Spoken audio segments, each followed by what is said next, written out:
Okay. So, on behalf of Eurosif, I'm really happy to welcome you today to this event on sustainability in the financial market. So who is Eurosif? Eurosif is the voice of European responsible investors, meaning investors that integrate sustainability consideration in their investment decision. Why would they do this? Well, because they want to ensure that their sustainability risks are being properly considered, but also that they're able to see sustainability opportunities in their investment decision process. Why would they do so? Well, out of conviction, but also very often because they have a long-term investment perspective, like pension funds, insurance companies, institutional investors, or maybe also because they invest in private assets where the investment horizon is a little bit longer. So in doing so, investors are largely aligned with the European ambition, prioritizing decarbonisation, green investment, clean industrial investment, growth and competitiveness. Because competitiveness is not about just cutting costs, it's also about making the right investment. And so we can say that, private investment is essential in achieving the EU ambition and objective. In terms of scaling up the decarbonisation, for instance, the Draghi report just mentioned the need of 800 billion annually of investment. Private sector is essential in financing these investments just for decarbonisation. But in order to achieve this, investor needs three main fundamental elements: stability, clarity, and data. Stability in the regulatory environment, and so far the EU has been providing with the stability. Clarity, clear definition, and the sustainable framework so far has been proved to work in providing definition. I would say the last report on from the European Platform on Sustainable Finance, for instance, just highlighted more than 200 billion of capital flow to transition investment. Of course, the sustainable framework was not perfect. There is never a, I would say, brand new framework that is 100% perfect on day one. But I would say mainly the criticism were coming from those companies that basically would not incline to be transparent because mainly they didn't want to evidence the lack of willingness to move towards the EU ambition. And last but not least, I mentioned proper data. Investors absolutely critically need proper sustainability data to assess their long-term risk and to ensure that they select companies that are the most competitive in the medium to long term and which are investing in the future. If investors cannot get access to proper data, their own rules, their own risk management processes, or their own regulation will prevent them from investing or financing European companies, jeopardizing the access to those companies that cannot or will not be providing data to financing. And that in turn could be jeopardizing the European ambition. This is why today I'm really excited about the panel discussion we will be having soon. And I would like also first to thank, of course, to have a warm thank you to our host today, Mr. Kanev, and to his assistant, Avriel, for organizing it and for EPP to hosting us today. So, Mr. Kanev, the floor is yours. Thank you very much, and thank you all for being here and those who are joining us online. Really impressive number of participants, humbling me a bit because I must start with a very serious disclaimer. We are discussing a topic I know close to nothing about. That's the reason I organized it, by the way, because I don't want to stay ignorant forever, and I want to hear much more. Now on a second serious point, because this was very serious,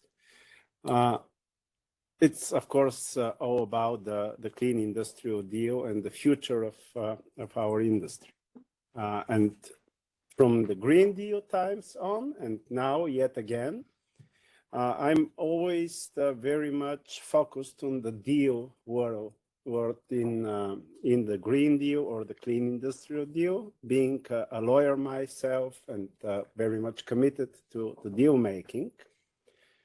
And I think that one thing we missed with the Green Deal, with serious consequences, was exactly thinking of it as a deal, not as a policy only, but as a deal, thinking who the parties are to this deal and what the conditions are. And now that we're facing the Clean Industrial Deal, which I think should be the upgrade, the second phase of the Green Deal, and not a contradictory policy, maybe we should fix this problem and consider that we obviously have European industry as a party to this deal. We have us European policymakers, and more, I think we have a third party, which is the financial community, which doesn't stand in the very same position as, for example, heavy manufacturing industry on this one. And looking at the industry, obviously the deal requires a lot of European industry. It requires it to stay competitive on the world markets, to provide profits and keep or possibly increase jobs in Europe, to keep quality jobs, to keep social standards, the European social model, to keep a very highest in the world environmental standard that we all want, and furthermore to transform to net zero in quite short terms, and then to provide for the European security and defense, which means to build very robust supply chains, because when it comes to defense, you cannot simply supplement a product produced in Europe with a Chinese import. You need a very, very solid and very trusted supply chain here, which is yet another condition. I have communicated, exchanged during the 5 last years, much more with, let's say, heavy industry than financial circles. I still do so. And what I usually hear are two very simple expectations on behalf of the industry. They want money as much as possible, and as much deregulation as possible, most of them. Okay, fair enough. And then I listen to the policymakers' answer, for the moment, mainly the Commission. And answer is, there is no money. By the way, the 24 pages of the Clean Industrial Deal communication, I would summarize to there is no money. Then there are some other points as well. And since there is no money, at least we can deregulate as much as possible. We can offer you this one at a discount. But then what I hear from the financial sector, which obviously has to provide the missing public money here, is that they don't want so much deregulation. And at least they want a lot of data in what they're going to invest, which is obviously conflicting with the simplification agenda on reducing reporting as much as possible. So here is my conundrum, a dilemma that I have no answer to, and that's, as I said, why I'm so happy that you answered to this invitation, because I might find some further answers from now on. I'm thankful very much to my colleague Lara Wolters, much more proficient than myself in the subject that we are discussing, much more experience from the previous term, and that we have the Commission present, which is always very, very important to have. So I'm very much looking forward to listen to you in the next hour and something. Thank you. And who comes next? Yes, Here is the mic. much. Amazing. Thank you so much for these excellent introductory remarks, Mr. Kanev. And once again, thank you so much for having us here today. Also, good afternoon once again, ladies and gentlemen. I hope you can also hear us well online.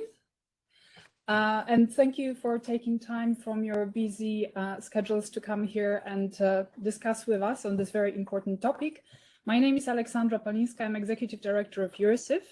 And I have the great pleasure of moderating an amazing, actually panel composed of, well, the representatives indeed of the European Commission. So we have Martin Merlin, the Director of Financial Markets at DG FISMA of the European Commission.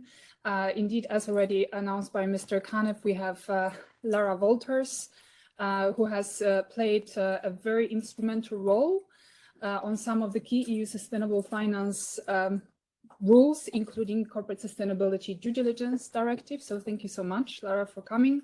We have Helena Viñes Fiestas, very well known, I think, to all of you, and who has been, playing an instrumental role on developing the EU taxonomy, but also, I would say, making suggestions for improvements to many other sustainable finance rules. And she has been now for the last 2 years, if I'm not mistaken, chairing the platform on sustainable finance. Well, Nathalie, you already know, our very well esteemed chair. We also have with us Elise Cachin, who's the head of tech and I think regulatory affairs at Nokia. And also we have Matt Christensen, who is the head of sustainable investments and impact investments at Allianz Global Investors, and who actually also happens to be sitting on our board. So thank you very much, all of you, for joining. So the plan actually for today is that we start with a panel discussion for around 40-45 minutes, and then I will open the floor to the questions from all of you. I think the intention is to make it a lively and interactive debate. I mean, as Mr. Kanev pointed out, I think he's here also to learn, and I think all of us are here to, I think, discuss and think together how we can really scale up investments for industrial decarbonization, growth, and competitiveness. So without further ado, let me, there is also, I think, a couple of housekeeping announcements I'm supposed to make. So in case if you need to use the restroom, it's basically that way through the corridor straight and to the right. Later on during the Q&A session, if you would like to ask a question or make a comment, please raise your hand and also introduce yourself. And also please try to speak up, because we have unfortunately only 2 little mics. So we need to basically ensure that everybody can hear us well. So, Martin, starting with you, could you maybe actually recall what has been the original aim and objectives of the EU Sustainable Finance Framework, including the EU Taxonomy, Corporate Sustainability Reporting Directive, and the European Sustainability Reporting Standards? Yes, happy to do so, Alexandra. Thank you for the introduction and for the invitation, Mr. Kanev. So as you know, the EU has set the bar very high in this area with bold climate targets. And to achieve these targets, we have been a global frontrunner with the development of our sustainable finance framework, most notably with the EU taxonomy and with an ambitious corporate sustainability disclosure framework. I want to say from the outset that the Commission remains determined to achieve the EU decarbonization goals, and we still firmly believe that the taxonomy, the CSDR, the CSRD, the SFDR, and also the CSDDD are the right instruments to boost sustainable investment and to green our economy, even if we have taken the view, like many others, that a certain amount of simplification was needed, and therefore we proposed some adjustments and recalibrations in the omnibus package, which we can discuss later. So to answer your question, Alexandra, we brought in our proposal for this framework in 2008 in response to what we perceive to be a clear market demand. Investors needed more information to guide their investments with a sustainable focus. And we recognized also that sustainability in itself gives a competitive advantage to our companies and to our economy. So therefore, we brought in an ambitious framework to help direct sustainable investment. The market needed a standardized framework to ensure that investors had the information that they needed in order to make informed decisions. So by being a first mover, we set the pace for progress on sustainability, and we established a high standard for others to follow. Some have followed, others not yet.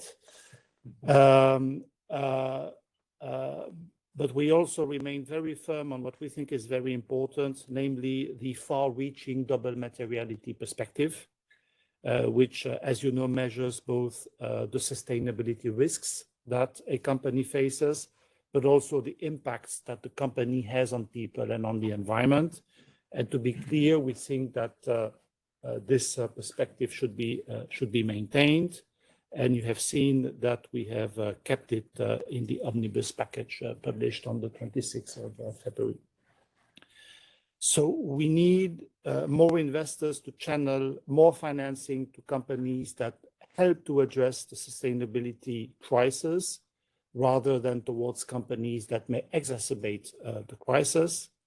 And that can only happen with better information about companies' impacts on people and on the environment.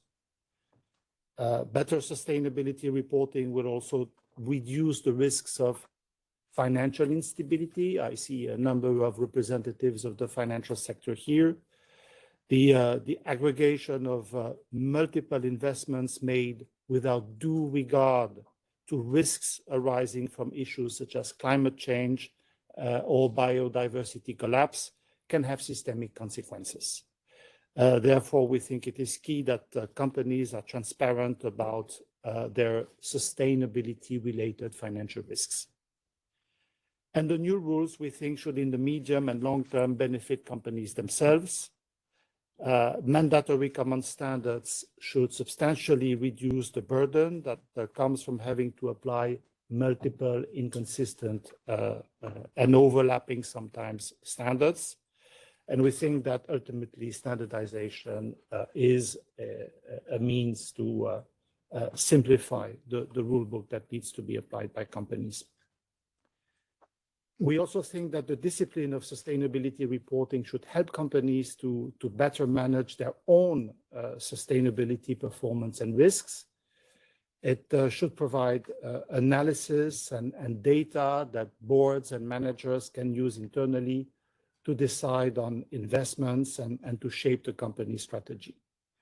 Just as boards use internally the financial information that is reported according to financial reporting rules. So we do think that in the medium and long term, the ESRS standard should help to reinforce the resilience and the competitiveness of European companies. And we are also seeing already positive results from the framework. Investors are identifying and capitalizing on green investment opportunities, and companies are better equipped to plan, measure, and track their environmental performance.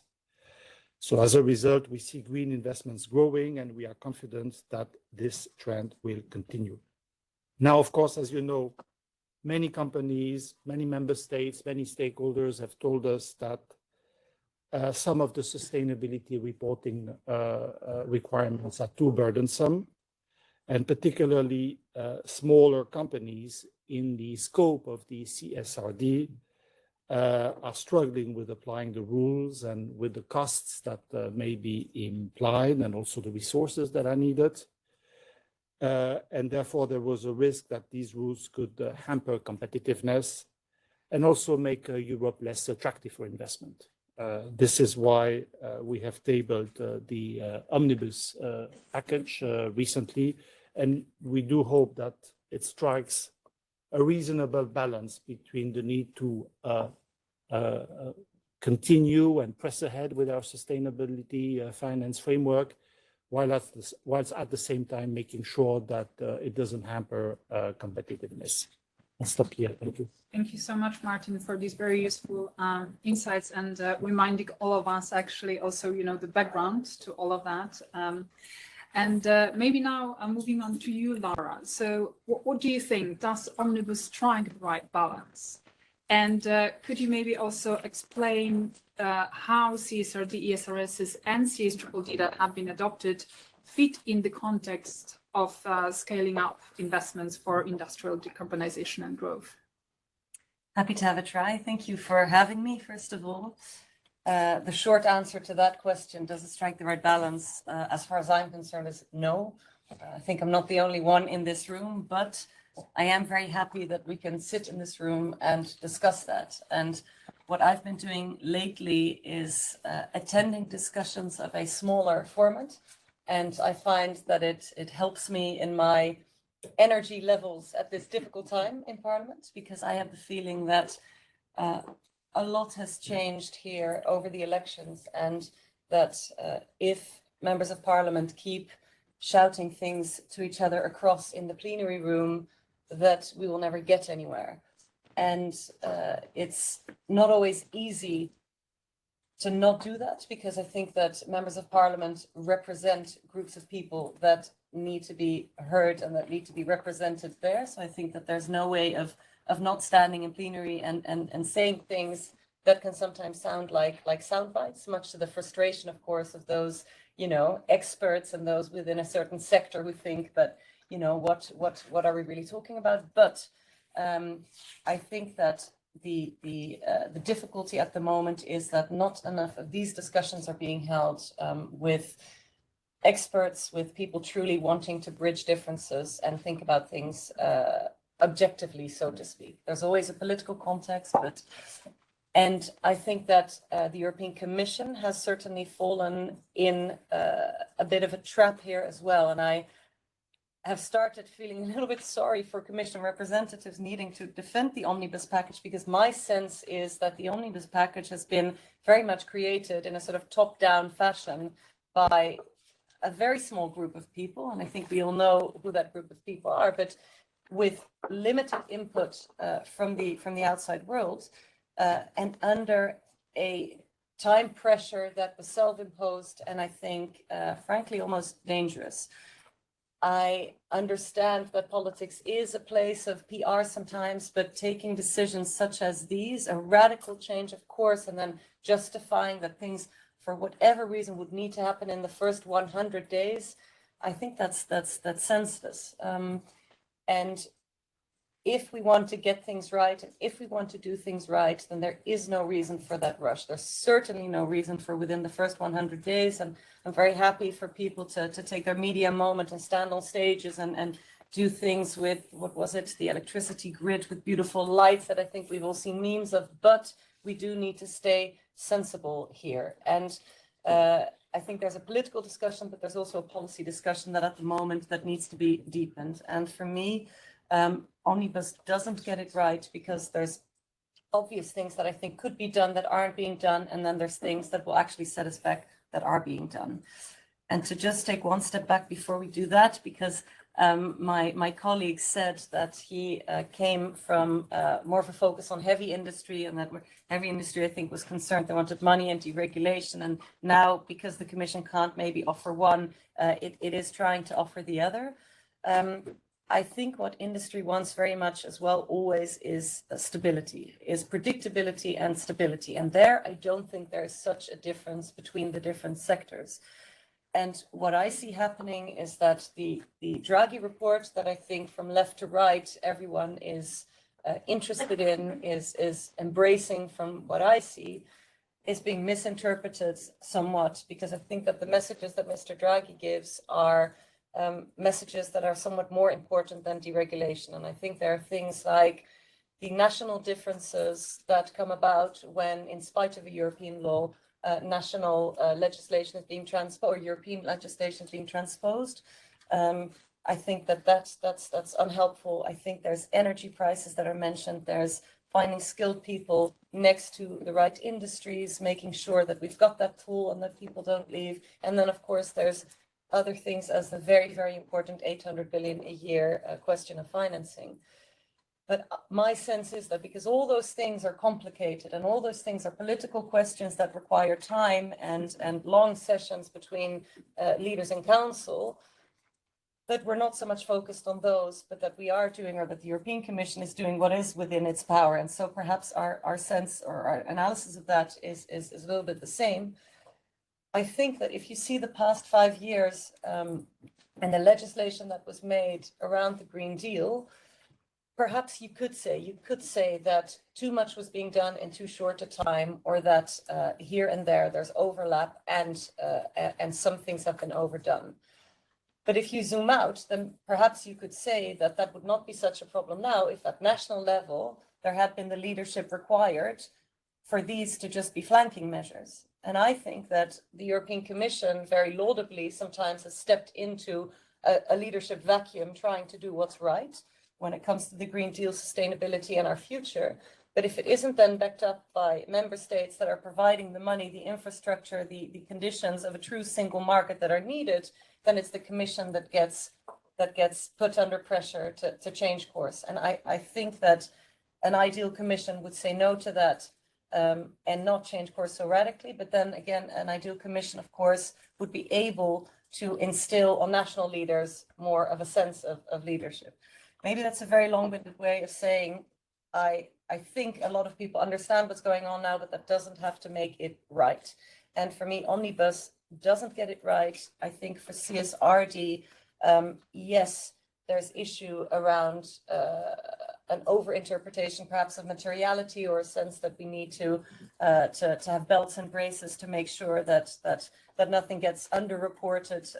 But I think that there at level 2, a lot could have been done that wasn't necessarily at level 1. I think just slashing companies out of it, saying that companies now aren't allowed, so those who need to report, to ask for certain information won't make the information out there more usable. The idea, and as you sketched, of course, was the usability of the information, the granularity of it, the comparability, and all of that. I think if now information is no longer so accurate, then aren't we starting to embark on something that is more of a paper pushing exercise than what it's supposed to be? It's an open question, but I don't think that this is very useful. I also think that things like digitization, clarifications that aren't maybe politically radical enough in this day and age, but could have really done much more than skeptics, have told, I think, some of the commission to do. Either way, I'll leave it there for now. I have a lot more to say on both of these files, but I think that's enough for me for now. Thank you, Lara. Now turning over to you, Helena. So what is your view of the Omnibus proposal, and what do you think we need to really scale up investments, for industrial decarbonization actually, and close the 800 billion per year funding gap? Thank you, and good afternoon to everyone. It's a real pleasure to be here. The first thing I want to share with everyone is that we sometimes forget that the European financial markets, it's an ESG predominantly market. 62% of the market in terms of assets under management are, have environmental, social, or governance characteristics, or a sustainable investment objective. So the reason behind it is because on one hand, the industry has been working for a long time, on that, but also because the European Sustainable Finance Package has been very successful. We've seen how in the last years, one of the the fastest growing assets has been, ESG across the board. We've seen how mainstream investors banks have integrated ESG, throughout the investment decisions, the financing decisions, everything. And it is a successful story. And we need to be very clear that, traditionally, the US financial markets have outperformed the European, but it is in sustainable finance where we have a competitive advantage. We have become the sustainable finance hub in the world. Not only, there are 58 taxonomies in the making, all inspired on the EU taxonomy, but also the ESRS and not the ISSB, as some say, have inspired, not only the ISSB, but many disclosure regulations across the board. I welcome everyone to take a look at also all the policy development that's happening outside of Europe, outside of the US, to look at what's going on in Asia, in Hong Kong, in Singapore, in Japan, and you would see how many of these policies are being developed or have been developed and implemented. So yes, we have the leadership, we are leading, but it's not for granted that we are going to keep it. So the first question that we should ask ourselves is, do we want to maintain the leadership when it comes to sustainable finance? Yes or no? Yeah. The second point I wanted to make is that the overall goal of the sustainable finance package, besides, fighting greenwashing, which was seen as something that we really needed to overcome because it was identified as the main challenge for the mobilizing capital flows to sustainable investment. So besides the fact that we do need to protect investors, that is a clear message. And with my supervisor hat on, I would say it is a priority. The reality is that, we needed that in order to mobilize capital flow. So the question is, well, has it been successful or not? And you mentioned our report that I would love to talk a little bit more about it, about mobilizing, how much we have mobilized. But the reality is that in only 2 years, with only a partial taxonomy, only looking at climate, we have already mobilized 530 billion in mainly climate mitigation, the main sectors, electric utilities, car makers, real estate, and a little bit on adaptation. I think that's for another discussion, but we should look at that point, more closely. Then, when you look at transition finance, besides the taxonomy, only last year, to the 250 years that a billion that the taxonomy mobilized, and this is only, taking into account the largest publicly listed companies in Europe are roughly 1,700. We can add 200 billion more in relation to, companies that have invested their capex, that have a credible transition plan. So we're starting to see the numbers between the first year and the second year. We've seen a 34% of investments growth in terms of capex. So it has been successful. That doesn't mean that we have not also identified the many challenges that we face, that what we needs to be changing the taxonomy, what it needs to change, in the different pieces of regulation of the sustainable finance package. But the thing here is that we cannot throw the baby with the bathwater, And this requires, yes, simplification. Yes, we need to strike the right balance between the company's needs, the investors' needs, but also the investment needs in terms of, financing the transition. But that simplification needs to be done through the lenses of evidence and through the lenses of what we really know and the technical, sort of filter. And with that lenses, what I personally believe is that, cutting down on the scope of 80% is actually, of little help, that it would be much, much more useful to take the ESRS that we have already and say, okay, for the large companies, what are the indicators? Really reduce, but take the key indicators that the large companies need to disclose, not only for financial market participants, but also for them to transition. Because let's be honest here, what is costly is not to report, is to implement, the management systems, is to monitor, to calculate. And reporting and calculating is just the first step for the actually doing something about it. Yeah. So we need to do that for the large companies. And then, yes, it's really good that I really support the Commission's creation of this mid-caps category. I think it is fair. But instead of excluding them, let's, reduce even further, even if it's a minimum, set of indicators, yeah, even if we give them more time to respond, but as part of the main, standard. Why? Because we need to think, you are a company, you have 1,000, workers, you have 449, turnover, or 49 million turnover 1 year. Next year, you need to change standard, go from voluntary, change your standard and start reporting. That's not really, very practical. 1 year, you do, next year you don't. And then the taxonomy, then 1 year you do, next year you don't. The work has been done. So why don't we have a full-on standard that is really comprehensive, that would allow that when they report voluntarily, at least they have a reference point, because that's one of the main problems, that we're going to face. If it's voluntary, companies are going to decide what, when, and how they report, and they will continue to report because the financial market participants will continue to ask, yeah, but at least let's have a reference point that they can use, in order to report. And then let's grow from there, yeah? But let's have only one overall standard that can work. I would really favor that. I think it will be much more practical. I think that is that we won't be able to reach net zero by 2050 if companies do not calculate their emissions, if there's certain things are not be done. That goes without saying. There are other indicators that they are mandatory because of other policies. I think about gender and the gender. We do need, and you were mentioning it, that we have a real issue of fragmentation of the market, but it's not the EU regulation, I would argue, that fragments. It's the national, legislation. We see it on corporate governance, we see it on stewardship, we see it in so many ways.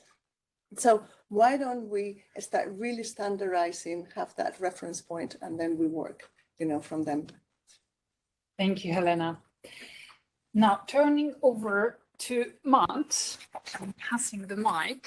From the perspective as a global asset manager, what is your view and what do investors need in terms of the support, to help mobilize investments for sustainable growth?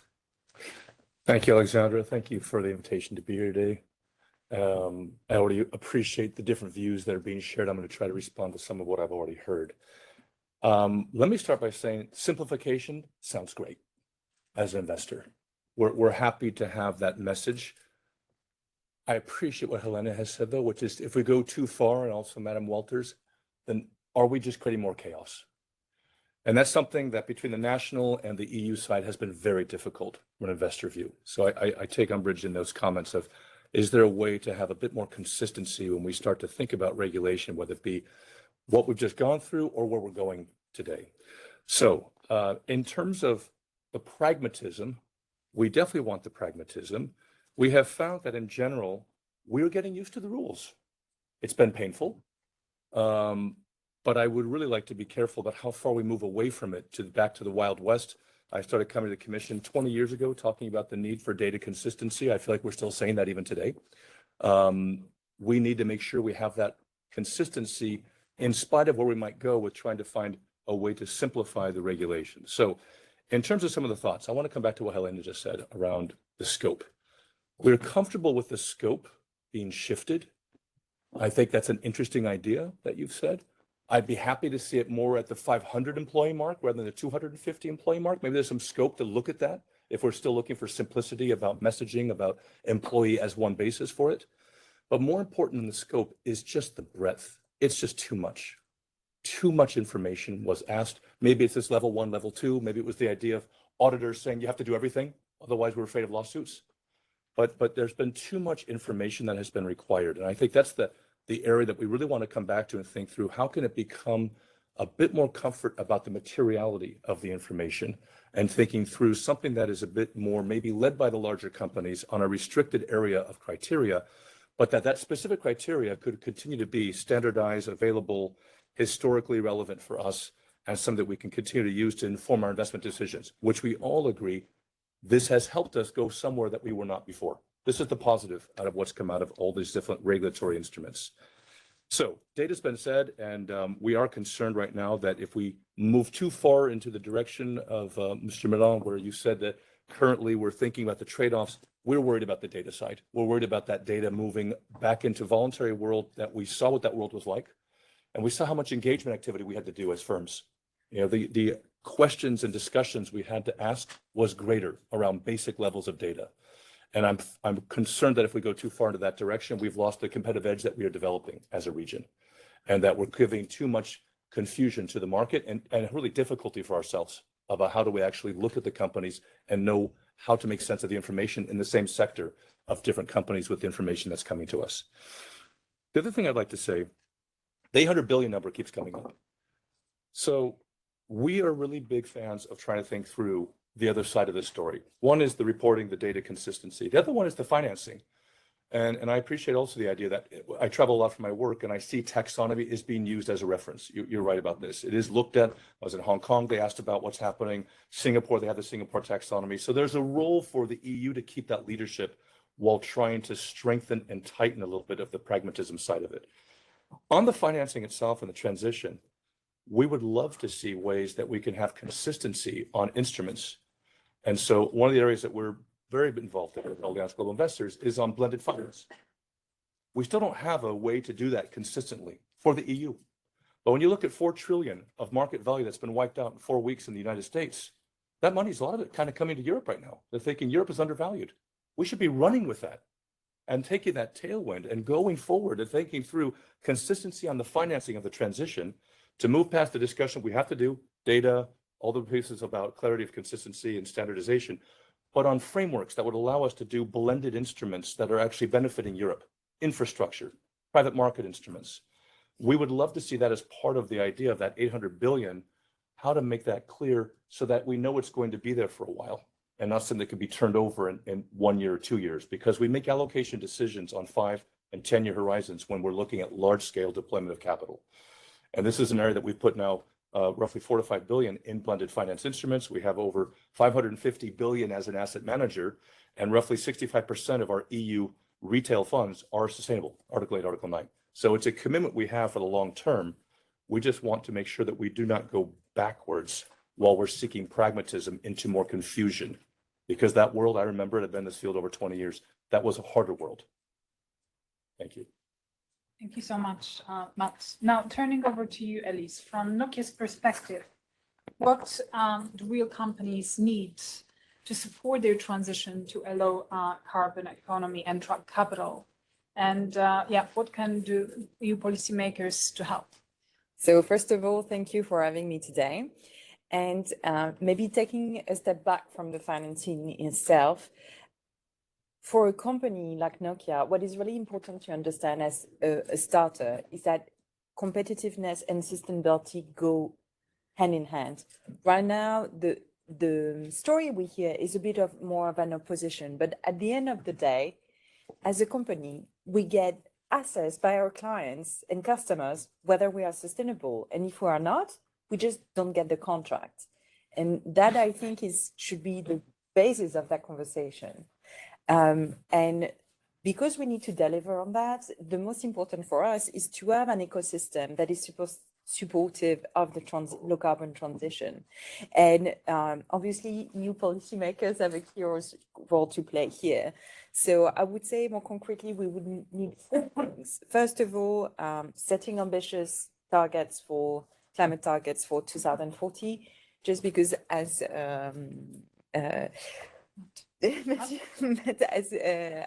stressed here, we need consistency, and we need to have predictability, and we need that renewed commitment of the EU. Second of all, we also need some environmental standards that are harmonized, transparent, and support the transition, but across supply chains and value chains, but also across industries. Why? Because every business is within another's business, supply chain or value chain. So when it comes to the transition, you need to be able to have that interoperability. And really, we would like to invite the EU to really break silos when it comes to that, especially when it comes to reporting, data sharing, circularity. I'm thinking, for instance, for materials, waste shipment reform, refurbishment, also energy consumption, sustainable finance, assurance. So all companies can work better with each other. And very concretely, it's because of such harmonized standardization approach that, for instance, as Nokia, we were able to issue sustainability-linked bonds because we used our STBI commitments as a KPI that spoke to everyone because we had that interoperability. And that brings me to my sub point, which is also we need the EU to work with other regions.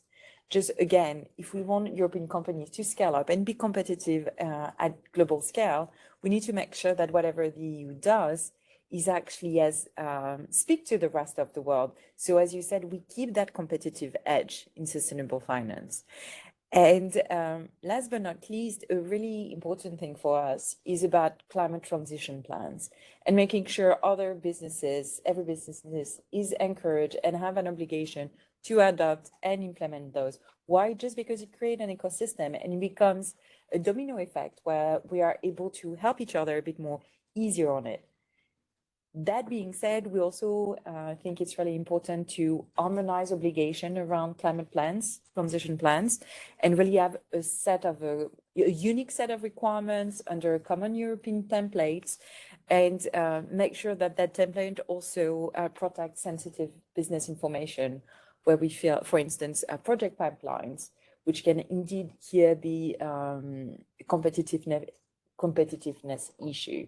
So I would say maybe from a really more concrete down the line, when you get the financing what you need, that would be it for now.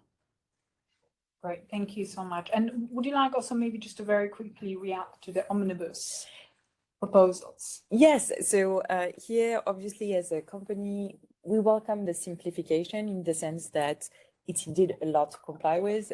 For instance, we did our first CSRD reporting. We published it last week, and I will not surprise anyone saying it was a very huge ordeal.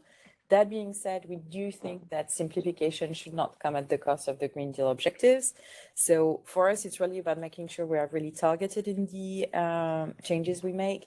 I would also support MEP Wolters' comment on the question of CSDDD. It's not implemented yet, so it's also a bit hard to understand what we should be needed to simplify. That being said, for us, having clear guidance in due time is really essential. And making sure we protect the risk-based approach, which is currently the case in the text. And any conversation about T's and C's should just not put into question the risk-based approach that help us be strategic about where we conduct due diligence. When it comes to CSRD here, anything we can do to have more relevant reporting points would be useful. So reducing the number. That being said, in terms of scope, and here I guess it's where we differ a bit, is as a large company, you have smaller companies in your value chain. So if you exclude them, how are you able to report? How are you able to conduct the due diligence, your own due diligence? So here it's the value chain cap is definitely an interesting idea, as long as it's also the simplification that is carried out to larger companies and reporting expectation actually match. In terms of timelines, again, for instance, as Nokia, we are part of wave 1 reporting, so stop the clock. Doesn't really matter to us. We will still be subject to that. So how can we make sure that first implementers are not penalized in that process would be quite important. And for taxonomy, obviously materiality threshold is welcome, since that it is the report. We would say maybe just go a bit further and ask the operational expenditure KPI to be made voluntary, just because it's a lot of reporting to do, and we don't feel investors really look at it as much from a company, real economy company standpoint. Thank you.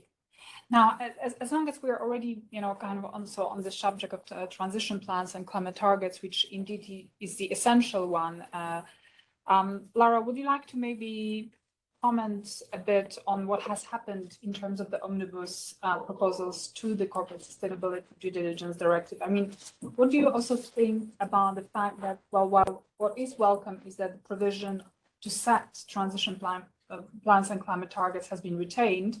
However, the obligation to implement them or put into effect has been removed. What do you think about that? And also, do you think that the changes to the due diligence requirements indeed seemingly shifting them away from the international standards and the risk-based approach? Do you think it's going to be a simplification or actually making life of large international companies harder? Well, thank you for the question. I think where it comes to due diligence, the proposals, I mean, they make a mockery of due diligence, and I don't think anybody in their right mind who has deep knowledge on due diligence and current international standards on it would think that what's been put out by the Commission here is a good idea. In the broader sense, I think it makes a mockery of Europe because of our flip-flopping, but also when you look at our international position where others did look to us, and I hope they continue to do so, but I'm not sure, where others were following our standards and where we were set to be able to do that on due diligence, I think we shouldn't be surprised if that's no longer the case in the future. On due diligence itself, I mean, the basics, the rug is being pulled from underneath the directive. What the biggest changes that are being made are on tier 1. So the directive that said you have a duty to conduct due diligence, but it's a duty that's, first of all, an obligation of effort, not a result. Secondly, it's one that's proportionate. You don't have to do absolutely everything you need to do what makes sense, essentially. And then it's a risk-based approach that says you need to do what is important for human rights and the environment. You need to go and address risks that are material, so to speak, that are relevant to your supply chain, to where and how you do business, but you don't need to go and check and address absolutely everything, because that would just amount to paper pushing. If you are a textile company, then of course the risks that you need to address are going to be different from when you're a cocoa company making chocolate. But what this proposal does is it slashes all of that out, and it says, well, there is no proactivity anymore really for companies to look at their entire supply chain or value chain. No, instead, we just want companies to go and check their first-tier suppliers. If our true purpose here is to simplify things, then why on earth would we go and ask companies to do that? Because it's going to be extremely rare for European companies to go and find problems in their first tier. Now, I'm not saying that we don't have any problems in Europe, or that, you know, there's no social abuse going on, or that we don't have our own environmental issues, but generally speaking, we have legislated for that, and those would amount to criminal offenses and so forth. The idea in due diligence is that there's a proactive duty to go and conduct due diligence at the source, let's say. So very often problems, of course, occur in countries with fewer laws on social environment, or more flexible ones, or ones that are not being implemented, or and then closer to resources. So here the philosophy of this is completely wrong when we know what best practice is internationally, and that's because the Commission hasn't bothered, essentially. It hasn't tried. There was a time pressure that was much more political than it ought to have been, and this has been the result. But I don't think that it's sensible to go and ask companies to only look at that first tier, because that really is unnecessary red tape or paperwork. Then secondly, the liability regime. The whole difference with this directive was that if we are to create that level playing field for those companies who take their climate, sustainability, human rights obligations seriously, then they need to be backed by the legislation, and they need to have one over the cowboy companies that don't do these things and that don't take this seriously. If we now say, well, liability is going to be up to the member states, not only, of course, could you at some point in the future risk fragmentation? But basically what you say is, well, we say that this is a law, but essentially it's kind of voluntary because nothing's going to happen if you don't do this. I find that a bizarre signal to give for companies that probably still feel they should do something with this. But then what you do when you do get those Chinese cowboy companies like Shein or others who say, well, if there's no real consequences, and let's be honest, I mean, the fines that could be imposed are sometimes more like pocket money for some of the biggest ones. Well, then why would you go and do this? And so these fundamentals are being pulled out of the directive. That, of course, absolutely is not simplification. That's just a way of elegantly binning the directive. And I don't know if that's the case, how you would help companies by having this directive in this form in the first place. Same goes for the climate plans that you mentioned.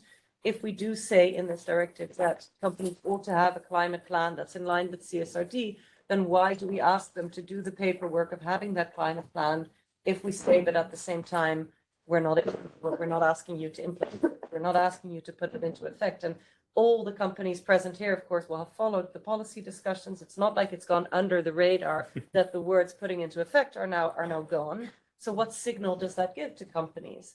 Again, I think that the changes as proposed, ironically, do the opposite of what ultimately is a laudable goal. I mean, just to start with that, I think everyone is truly in favor of simplification. I think everyone truly does want to look at where has this gone overboard or could things be done differently. I think on due diligence, one of the problems is that it was one of the last directives to have been made. And so I think it's a victim almost of sequencing, and it's a victim of a lot of fake news out there as well, because in due diligence itself also, of course, there is no extra reporting because the reporting is in CSRD. And then on CSRD, I think there, what could have been done really is to look at the data points, the amount of information. I'm very aware of the discussion of is this too much? I have a cousin who said, well, I was doing the CSRD reporting for a large supermarket chain, and at some point I felt like I was just copy pasting the narrative. I mean, we know these stories, and so let's look at what makes sense. And I think you can, as an intellectual exercise, think, well, if there's a policy that's required from a company, say on corruption, then is it useful to also be reporting on that policy? If the policy is there and is there to stay, if we don't say that should be removed, then how much added value is it reporting on it? And so those things I think you can, in good faith, do, and then you can draw your consequences. But again, what's being done now, I think, just misses the mark. Thank you so much, Lara, for these strong and very insightful comments and observations. Indeed, actually, just yesterday, together with Merlin, we were also speaking actually at an event where there was a gentleman from Ferrero. It was a kind of a food-related event, but also on the omnibus. And I think it was very interesting because, being actually a very big company, but exactly he has been, strongly calling actually for ensuring that due diligence obligations remain close actually to the international standards and follow the risk-based approach. And himself, he was saying they're not going to be able to do the proper due diligence if they stay just on the tier one. With that, turning over to you again, Martin, and maybe slightly changing the topic. Today, the Commission is publishing the Savings and Investment Union communication. I would say how the Commission now plans to, make, yet another attempt at harmonizing the capital markets and also mobilize the needed finance for the industrial decarbonization, growth and competitiveness, and how does it link with the omnibus? Yeah, no, thank you. So indeed, the Commission is adopting the strategy on savings and investment today, so you should be able to access the text now. I should say first that in that text, you will see no new announcements on sustainable finance, be it in one direction or in another direction. So the text is very much focused on deepening our capital markets and on making sure that savings go more towards productive investment in the EU, help growing the size, the depth, and the liquidity of our capital markets. And also we want to make sure that we inject more equity into the European economy, especially when it comes to small innovative companies, which often lack sufficient access to finance. So SIU is not strictly speaking about sustainable finance, but it should help if we are successful in making sure that there are more investments that are directed towards sustainable investment. If less money sits on bank accounts, if more money is channeled to productive investment, towards injecting equity into European companies, as I said, if we have more retail participation into capital markets, if we manage for those member states that think that this is appropriate, if we manage to develop funded pensions, well, all that should lead to more investments into the European economy. And naturally, a part of that will go towards sustainable investments, be it companies that are still subject to the CSRD, companies that will report under the VSME standard, or investment products that make ESG claims under the SFDR. So we do think that by growing the size of our capital markets, making sure that there is more productive investment, naturally, part of that will go to sustainability objectives. Great, thank you so much. Matt, before I open the floor for questions, could you maybe tell us, I would say from your perspective, how important transition plans and climate targets are, I would say from your perspective, analyzing the companies you're investing in. Thank you. And also, I know you're very big on impact investments. I think you already mentioned the importance, of blended finance, actually helping to scale that up. But yes, do you have, in addition to that, any further, I would say, wishes towards EU policymakers in terms of how, further, I would say, unblock and I would say here and channel the investments for transition? I'll share an example of what we're doing now as a firm on the private market side. So that's the unlisted side where ESG data is tricky to get. We have taken on a project to define what is energy transition across all the private market asset classes, because we think it'll do a service not just for our clients and for our investment teams, but equally for regulators. It was actually in Hong Kong where I was asked this in one of my discussions there, because I feel from what I hear that regulators are trying to figure out what's the best way for transition finance to start defining this, not just in public markets, not just through all the taxonomies, but also in the private market areas where we're trying to get capital to be put to use in rebuilding our economies or in decarbonizing our economies. Why am I saying that? Because the conversation we've had shows the complexity of this. You can have one area of investment that covers brown, transition, green, district heating, just an example. I think that this type of area where we could get some consistency over time, as I'm just representing one actor, well, I hear it's a common problem. You still try to understand this private markets, not public list assets, but how to actually connect this to some of the existing taxonomies and other transition work that has been done. This is an area where we'd love to make sure that what seemed to us that the regulation as it was designed, the private market area, which we're trying to do a lot of work on building infrastructure, was left a little bit of, let's get to that later. It wasn't a primary focus. The assets are not as big, but they are very long-term. That's also why I want to raise it here in this forum. So that would be one area. The other one I would say about transition and climate plans, to answer your question more briefly, of course they're important to us. We've developed an entire methodology around it. When the regulation first started coming out, we had to do a lot of proxies to try to guess information because this data was not yet at CSRD level. So it was about how do we actually try to understand and make sense of this. So I think that transition plans and using PAIs, DNSH, all these different areas around how to do a discussion, an intelligent discussion on climate transition, on making realistic assumptions and being comfortable that it's not maybe going to go as fast as we all had hoped. I think that's sort of a bit what the elephant in the room has been. But let's be honest about it. Let's try to actually think about, well, what do we think is realistic? And these are very difficult trade-offs to make, but that's the kind of conversations we're having with our companies all the time. And what I think would be very helpful from what's called the EU regulatory bodies, is to think about how to keep that mindset about 2050 and with these things that we're trying to do, but to ensure that we have what are pragmatic, realistic ways to continue to move forward that might have had to be a bit adjusted. Thank you. And Helena, I know you also have some specific views on the capital markets and how maybe certain improvements could be also made to actually help maybe address some of the existing problems. To the taxonomy, of course. So the first thing I would like to share with everyone is that this current mandate of the platform started 2 years ago.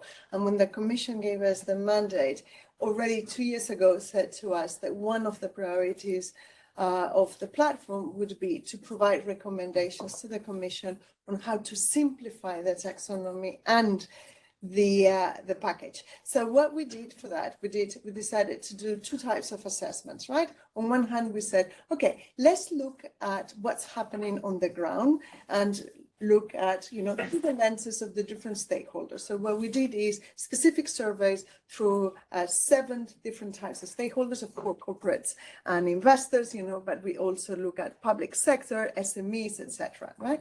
And then the other piece of assessment that we did is start monitoring capital flow, saying, let's develop a methodology, and start seeing to what extent, the package is being successful and where is money flowing. So on the first one, the overall summary would be that the taxonomy is actually working on the ground. That doesn't mean that there are not many challenges, but overall it's working. I already said that 530 billion have been invested, that the taxonomy has also, we've seen also companies not only, they're using the taxonomy to guide their investments, but equally when they think they cannot achieve that level of performance, what they do is they set targets, also using the taxonomy as part of the transition plan. So it's been really interesting to see how on the ground it starts happening, that link between the taxonomy and the transition plans.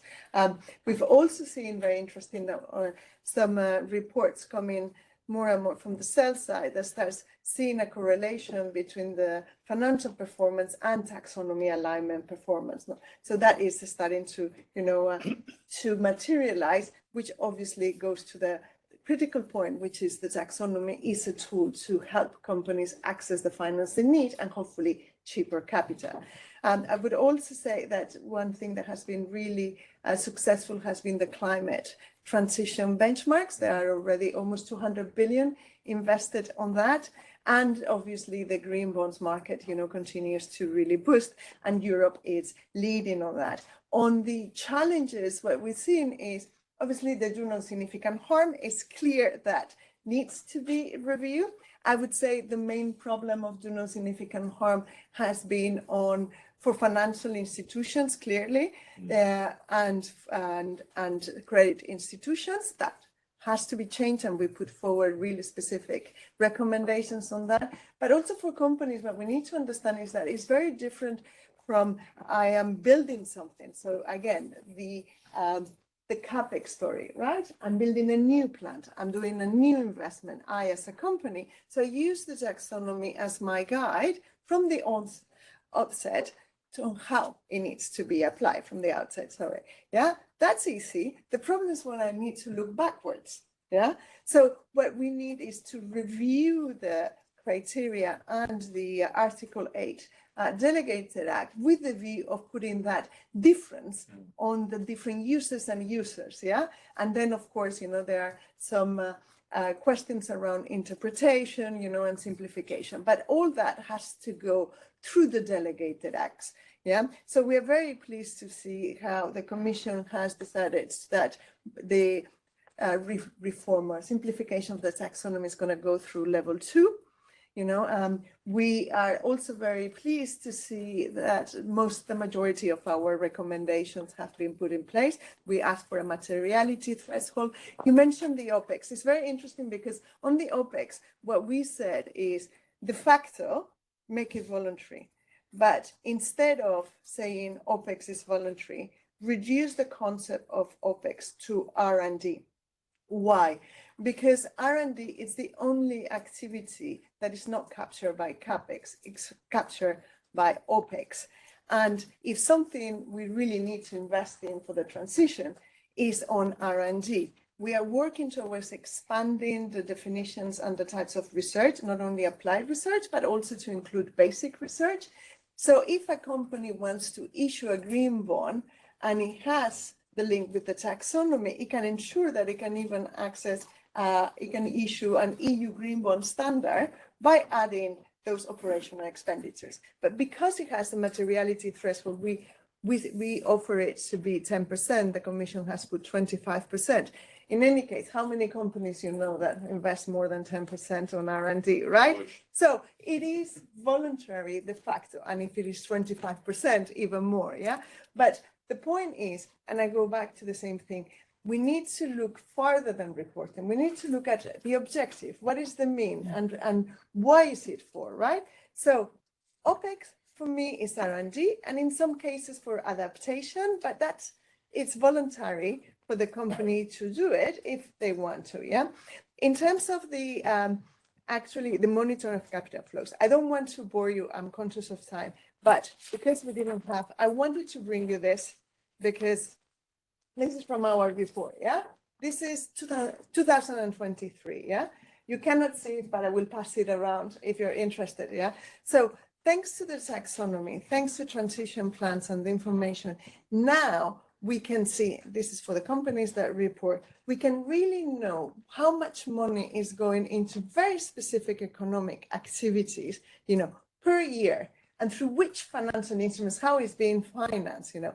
I mean, at a time where we have such a big investment gap, at a time where we need to really target, you know, public funding, and we need to think what we want to incentivize and how. I mean, imagine if we had that for the entire economy, you know, every year on year, also from the from companies, the primary market and secondary market, yeah, how much we could start talking about, you know, personalized or tailored, you know, policy for that.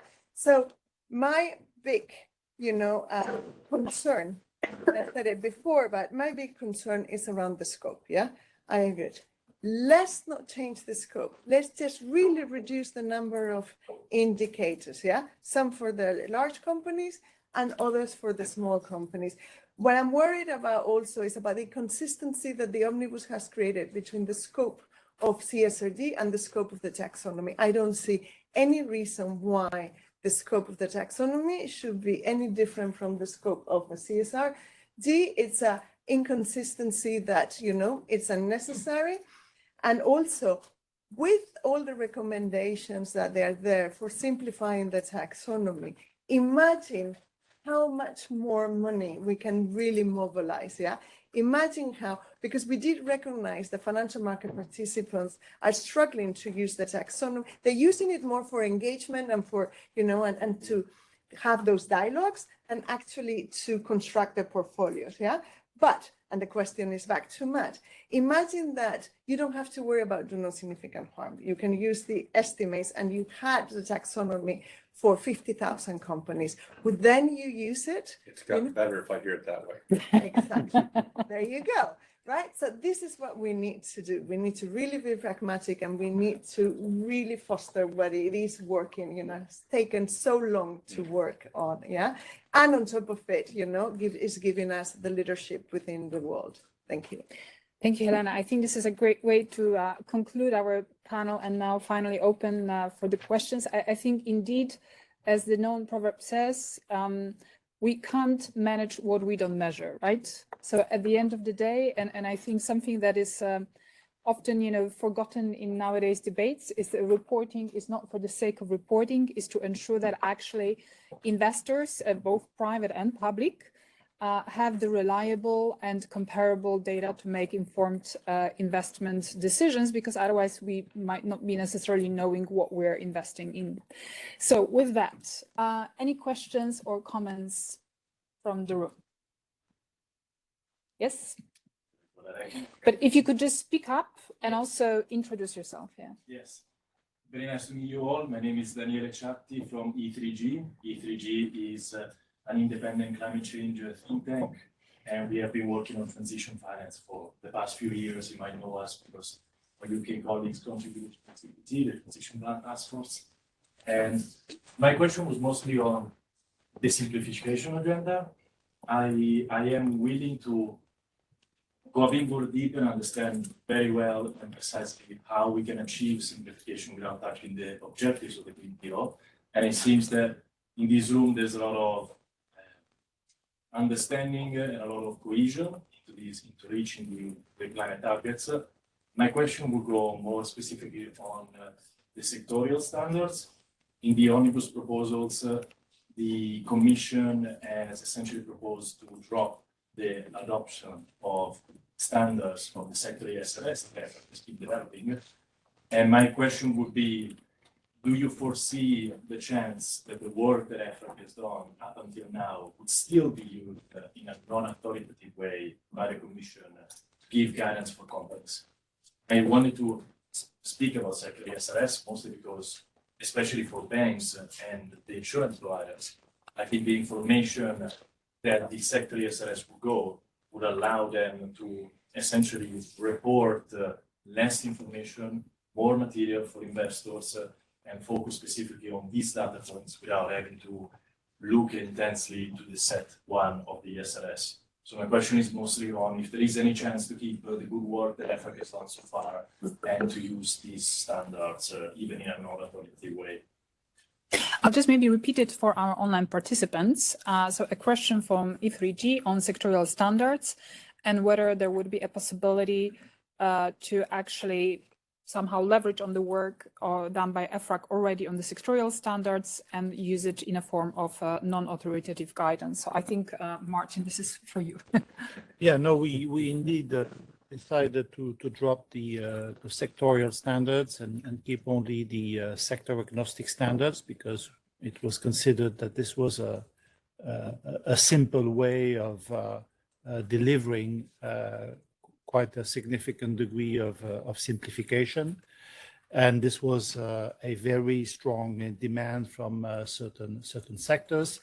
That said, we acknowledge the fact that the sectorial standards were meant to help companies implementing the whole framework. So we should not lose sight of that. And we do want EFRAG indeed to develop tools, instruments that can nevertheless help companies in applying the standards. So we will be working with EFRAG on that so that they can deliver those tools in the absence of sectorial standards. And we in the Commission are also reflecting on technical assistance that could be provided through member states to companies that find it difficult to implement the standards. So we are very mindful of the fact that it's not only about making sure that we agree on the rules, but we need to make sure that there are practical ways to help companies implementing those standards. To some extent, the sectorial standards were meant to do that, but we do not forget that maybe there's a void that needs to be filled, and we will be working with EFRAG to make sure that we can help in that respect. But then, just to add on from that, and this is from an outsider who clearly doesn't sit in any of the expert groups and who isn't part of EFRAG, but I fail to see the logic in that. And again, happy to be corrected by anyone in the room, but if there's sectoral standards that are supposed to be more tailored to specific sectors in order to help them apply the CSRD, and then because there's a political message that we need to be slashing rules, that gets removed, the underlying problem of how do sectors best apply CSRD is not taken away. And then your answer there was, and because we know that that demand essentially is still there, we're going to try to fill that gap again with something that was tailored for in the first place, that had been thought of. And so I don't understand. This to me seems such a waste of time and energy and resources to basically get back to what the conclusion at the end of the day, that these sectoral standards were a good idea in the first place. But they could lead as well to more data points, which is something that the various sectors wanted to avoid. So we needed to to find a balance between the two objectives. But that is something that surely could have then been seen at level 2, and it wouldn't need to. You could still have the same political agenda now and say, what needs to be done is it needs to be made clear which data points for which sectors are considered usually material. I mean, I think there always needs to be a degree of, but to clarify that, I don't think there's any obligation to then go and add. So it seems to me that, again, if a sensible discussion between people in the know could have been had instead of the political posturing, we would have gotten to the same goals much more quickly. Okay, any further questions? Yes, Olaf. Olaf Jones from Insurance Europe. Maybe I can give a bit of an answer on that before raising some other points. I think that we were one of the sectors that actually specifically asked for certainly a delay for a number of years on any work on new sector-specific data points. Because although we tried very hard to give the message that the focus should be entirely on implementing the current ESRS, which is already a very major task with many data points and actually a very big achievement, because I think, as was mentioned, I think what's already in place with the CSRD, it is already, we've done a lot in Europe. And I think that it shouldn't be underestimated. And I think when I hear that Europe is no longer in the lead, if you compare what we're doing with the rest of the world, we have led them. The ISSB would not have done what they've done if it wasn't for Europe taking the lead. So I think we should take some credit for what's been achieved, and it has had an impact. But in terms of the ESRS sector-specific standards, we were just seeing a huge diversion of attention and expertise on new measures, constantly saying, what else do we need? And instead of focusing on what was there, no matter how much we said we should focus on implementation now, people kept getting distracted because we have this deadline. We have to produce this. It's in the legislation. So we found it very helpful to say we asked for a couple of years delay. So let's look at how the data is produced, how it's being used, and then we can consider when and if we need any sector-specific and for where. We thought for the insurance industry, we weren't sure at all we needed any sector, maybe for some others. But to give you an example, I think we had a 70-page document from FRAG looking at all the possible additional measures, and that was some of the frustration. So we really think that we need to look at what's being produced. We really think the CSRD is the cornerstone. I think we found that the taxonomy did a very good job in raising the attention and getting a huge amount of discussion and focus and triggering insurance companies, for example, to implement a filtering process for sustainability. We are finding generally that the taxonomy is not so useful for making investment decisions.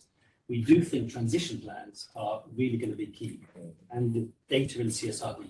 And the data in CSRD goes beyond transition climate. It also covers some other elements of sustainability. So we are very keen to make use of other companies' data. And we were very keen for the mandatory transition plans to stay. Because if every company has, well, certainly every large company has a transition plan, that's when you start seeing change. Now, whether that has to be just a plan or required to implement the plan, I think there's still a discussion going on. Having the plan and making that published by the CSRD will already be a massive change. If that's available for 8,000 to 10,000 companies in Europe, that is a huge progress. And we're very much looking forward to making use of that data. I can see, I'm gonna, give you 1 minute to react to it, because I can see Very that, quickly. but indeed very quickly, because I hear that actually we have to leave the room at 2. Okay. And we still have Nathalie's concluding remarks, but okay, go ahead, Helena. Very quickly on your last point, on the rest I'm fine, but on your last point, I would slightly disagree, because, transition plan is what it says, a plan. So it's the expression of wishful thinking. Yeah, we've seen how many companies have changed their plans overnight and their targets with no apparent reason. But it's still very necessary and very important, the plan. But what it gives and what is really important for investors is where it is the substance, right? The teeth. What is it that is going to give me that reliability, that assurance that the company is really committing and is really serious about it? And you know what that is? It's the CapEx. And how you invest your money. It's how the companies invest their money. Is that CapEx invested together with the CapEx plan that is part of a financial planning, which is the core and probably the most important part of a transition plan, because that is what is really assuring me that the company is serious about and the direction of travel, but it gives you. And today, which indicators give you the direction of travel of CapEx? There are two. Taxonomy alignment with the CapEx plan on one hand, including the targets for future, and on the other hand, the ESRS indicator of CapEx exposures to fossil fuels. Those are the two key points that are giving you the real nitty-gritty, and substance of a transition plan. So for me, yes, transition plans, but without CapEx, without information of the CapEx and the CapEx plan, it remains wishful thinking. Great. Thank you so much. So over to you, Nathalie. Yeah, I think now it's time to conclude. Only 2 minutes. That would be a challenge to summarize such a fruitful discussion. So I would like first to thank all the, I would say, the speakers today for their really fruitful contribution. To thank the host for hosting that event, because that's and making it happen. Trying to recap, I think sustainable finance framework have been very successful. The taxonomy has been very successful so far, and I can testify from the example I see in practice. Europe is the leader, the front runner, and this is really and being copied by ISSB or inspiring ISSB other countries, and this is really an asset on which we should be capitalizing. Yes, simplification is welcome, but it shouldn't be at the expense of the Green Deal and shouldn't be throwing the baby with the waterbath. Basically, because we are at a time where, and we see that with the Savings and Investment Union being issued today, European company, including the smaller company, really need more equity investments. And for that, we need the data. So the call is, rather than reducing the scope of company reporting or providing sustainable data, is looking into simplification in the areas of the different key indicators, or scaling the indicators based on the company's sizes, and not removing the substance of the CS3D, particularly on the due diligence chain, but also on the implementation of transition plan. On that note, I hope we are still on time, and I would like to thank you, all of you, for your attention. And again, a warm thank you to all the speakers and the host. Thank you. Thank you. So just if you conversation. Yes.